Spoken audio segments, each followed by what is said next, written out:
একজন সাহাবীর ইন্তেকাল। একজন সাহাবী ইন্তেকাল করলেন। মানুষ অবাক হয়ে গেল, কারণ তার উপর ছিল বিপুল অঙ্কের ঋণ। অনেকেই ভাবছিলেন, এত ঋণ তিনি কিভাবে শোধ করবেন, তার পরিবারই বা কিভাবে এই দায় সামলাবে। এই সাহাবী ছিলেন হজরত জুবায়ের ইবনুল আওয়াম রাদিয়াল্লাহু আনহু, রসুলুল্লাহ এর ঘনিষ্ঠ সাহাবী এবং জান্নাতের সুসংবাদ প্রাপ্তদের একজন। হজরত জুবায়ের রাদিয়াল্লাহু আনহু সাধারণত মানুষের আমানত নিজের কাছে রাখতেন না। তিনি বলতেন, এটা আমানত নয়, ঋণ হিসেবে লিখে দাও, কারণ তিনি ভয় করতেন যদি কিছু হারিয়ে যায় তাহলে আমানতের দায় তার উপর পড়ে যাবে। এই সতর্কতার কারণেই ইন্তেকালের সময় তার উপর বড় অঙ্কের ঋণের হিসাব পাওয়া যায়। তবে তিনি দুনিয়া ছাড়ার আগে তার ছেলে আবদুল্লাহ ইবনে জুবায়ের রাদিয়াল্লাহু আনহুকে নিজের জমিজমা ও সম্পদের বিস্তারিত হিসাব বুঝিয়ে দিয়ে যান। পরবর্তীতে সেই জমিগুলো বিক্রি করে একে একে সব ঋণ পরিশোধ করা হয়।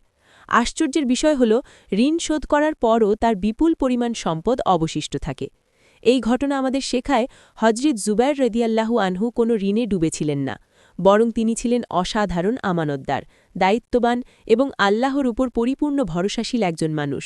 তার জীবনে বরকত ছিল, আর সেই বরকত স্পষ্টভাবে প্রকাশ পেয়েছে তার ইন্তেকালের পরও। ঋণ না, এটা ছিল আমানত। এই চিন্তাই একজন সাহাবীকে বানিয়েছিল অনন্য। যাকে আমরা ঋণ ভাবি, সেটাই ছিল তার সততার প্রমাণ। আমাদের চ্যানেলের ভিডিও ভালো লাগলে একটা লাইক, কমেন্ট এবং সাবস্ক্রাইব করে সাথে থেকো।